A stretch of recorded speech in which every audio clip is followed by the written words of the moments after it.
Welcome, everyone, to the NoDQ.com live recap of Monday Night Raw for July 7th, 2025, the final episode of Raw before this weekend's busy lineup of shows. We got NXT's Great American Bash, we got AEW All In, we have Saturday night's main event, and then on Sunday, we have Evolution.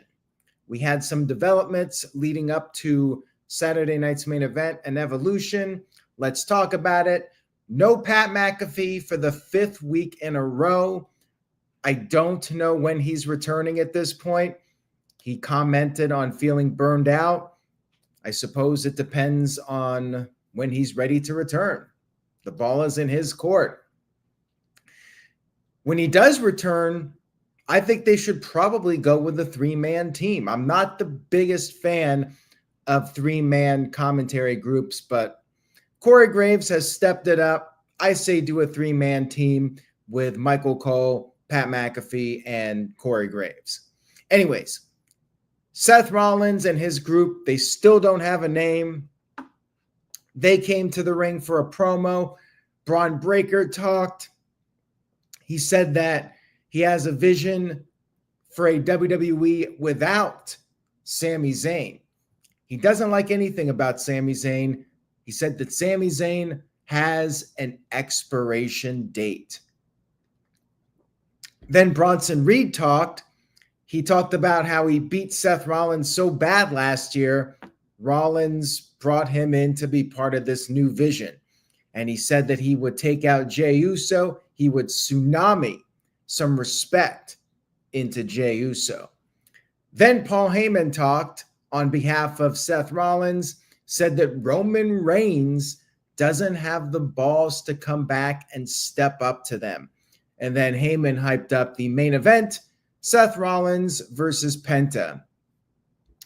You could tell already from the beginning segment here, the crowd was hot for this, and it was a good sign for things to come.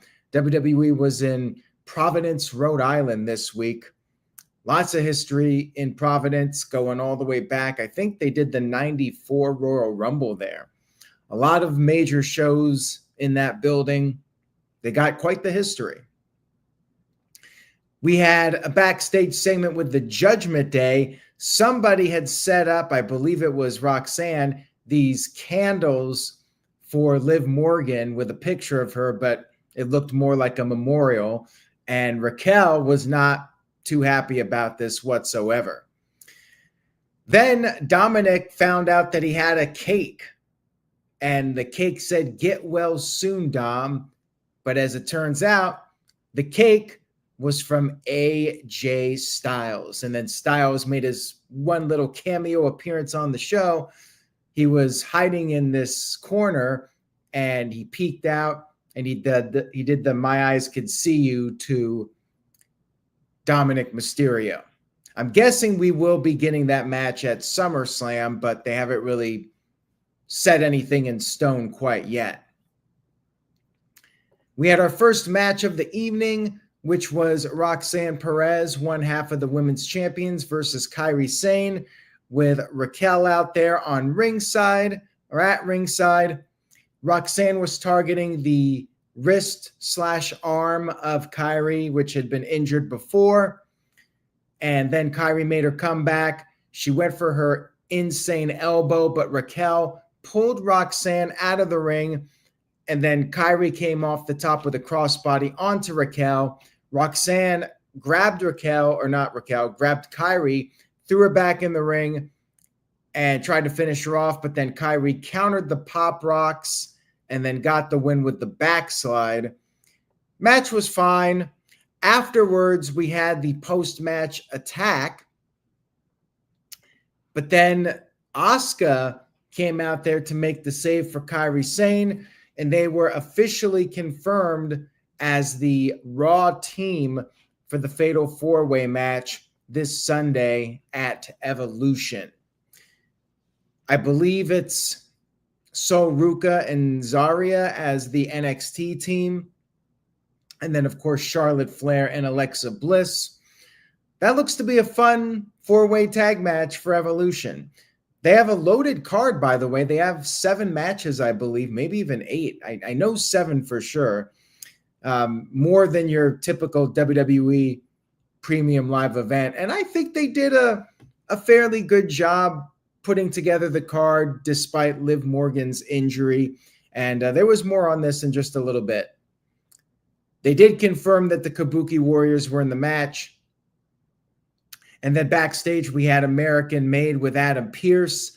Ivy Nile got added to the Women's Battle Royal, and they were talking about El Grande Americano.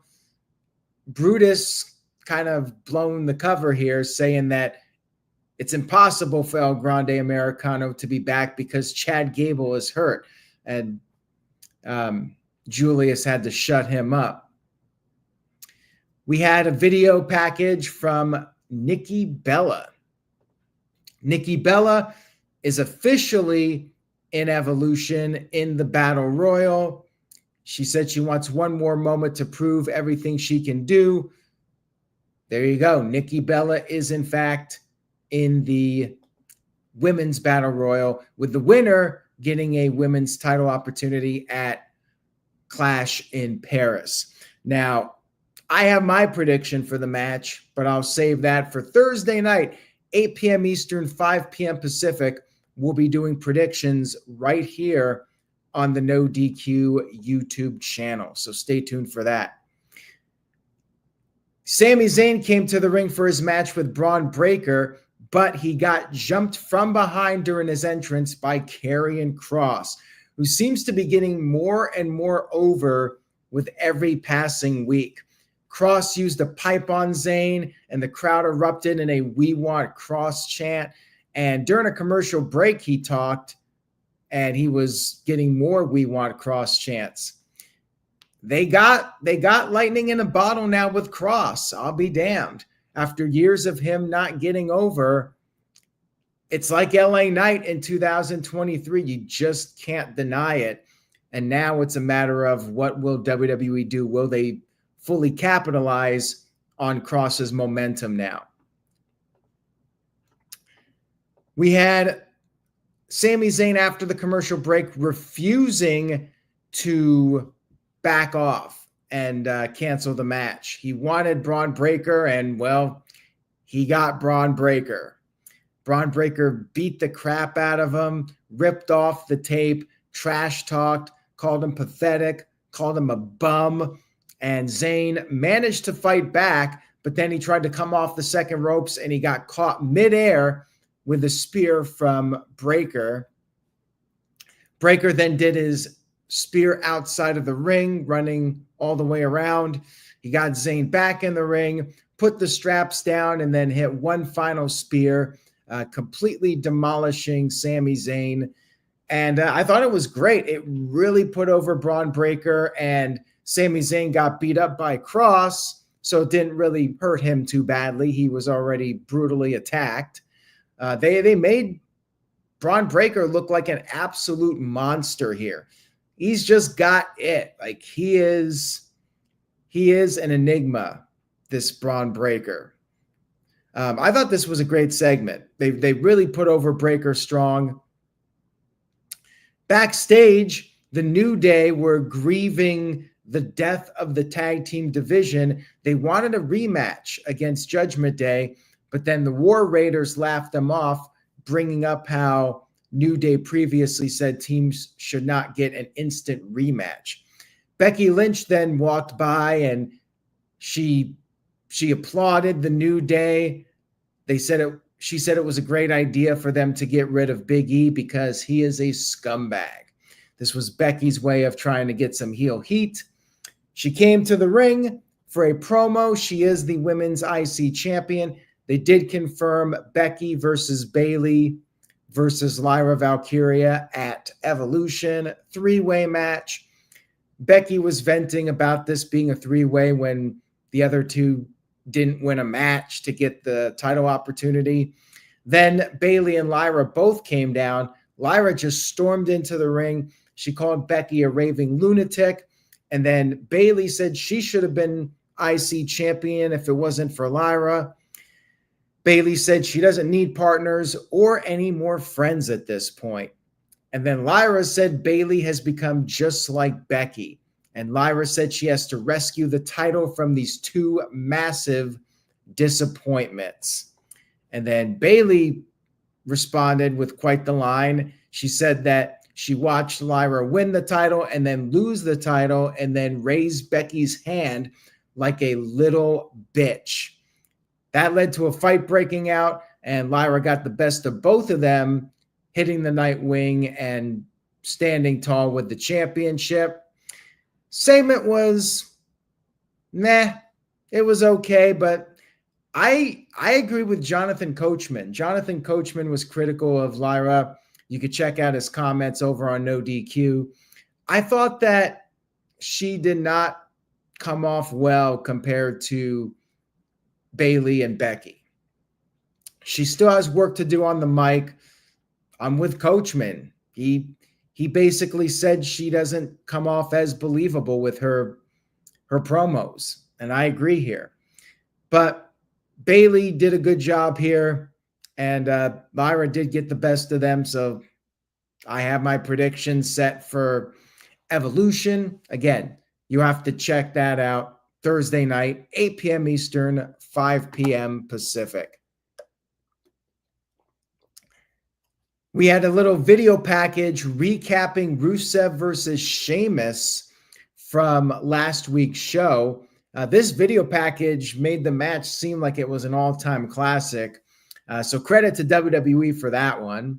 I mean, it was a really good match with a bad crowd, but the video package made it seem like you missed out if you didn't see it, like it was an all-timer.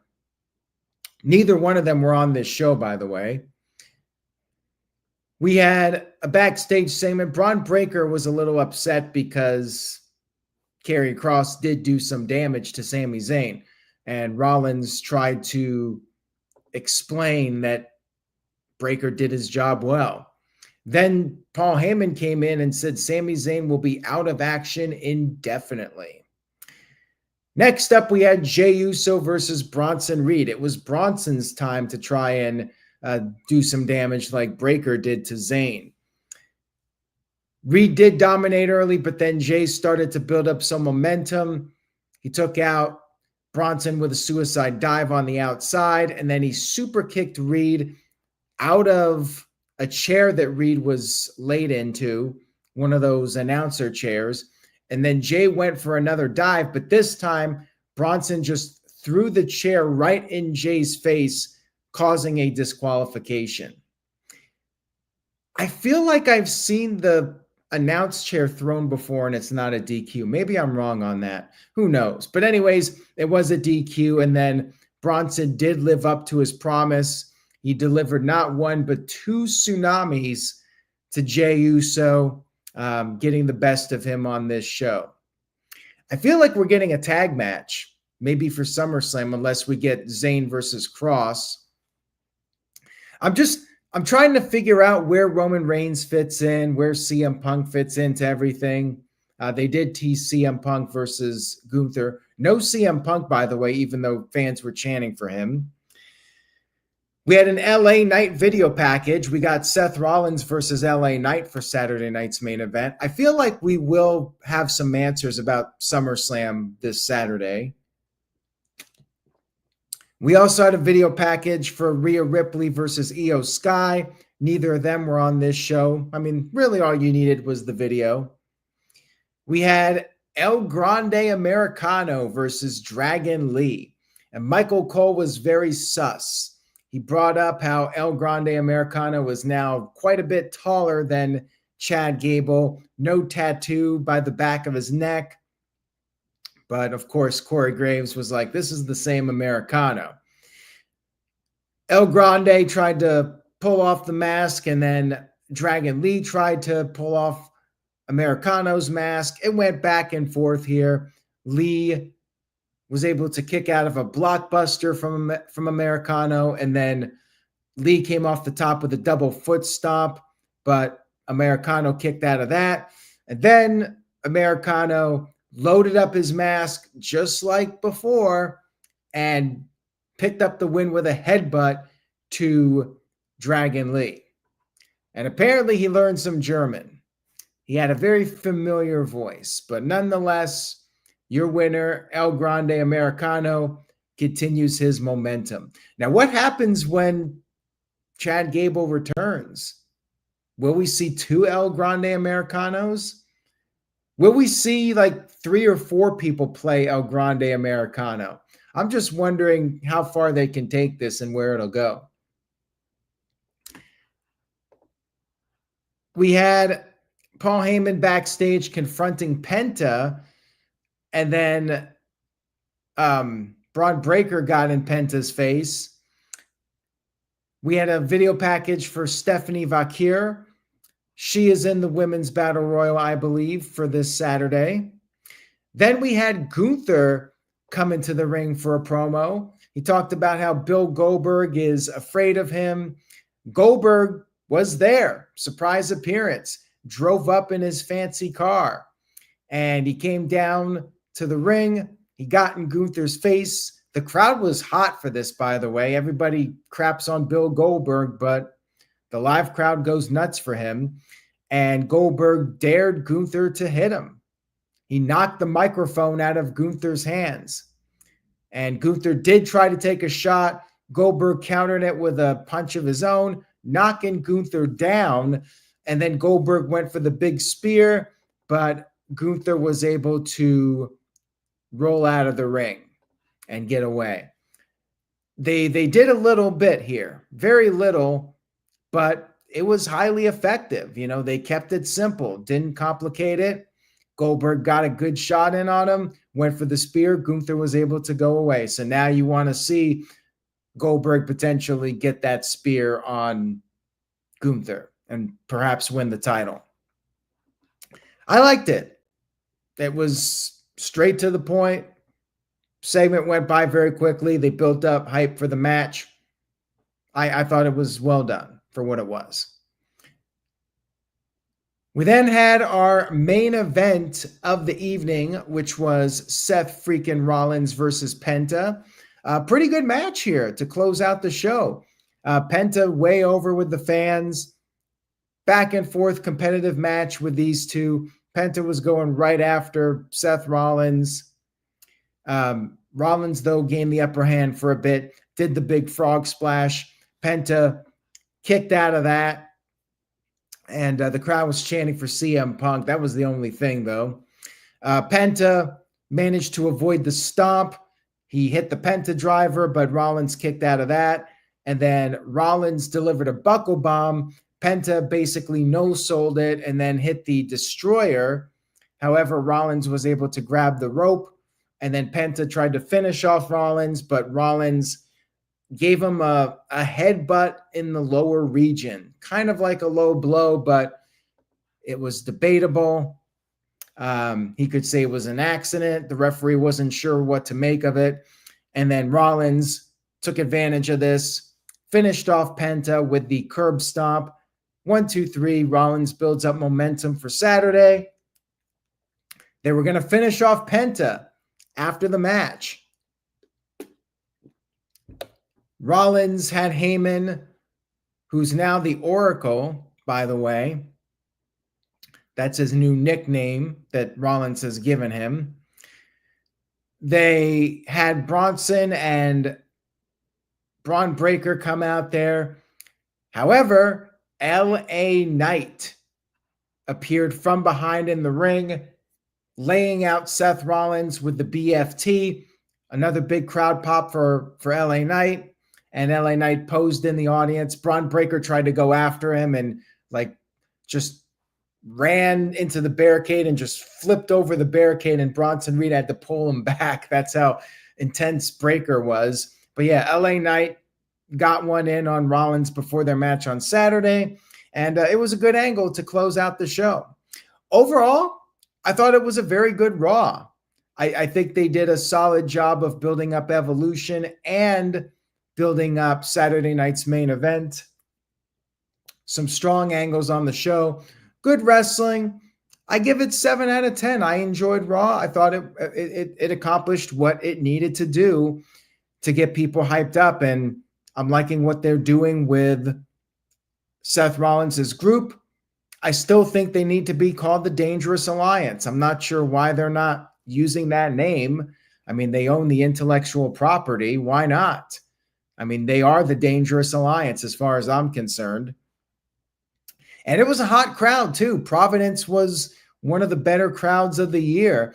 They were screaming a lot for the wrestlers, like these guys are stars, and that's always cool to watch it on TV when you could hear people just screaming because they're in the presence of these superstars.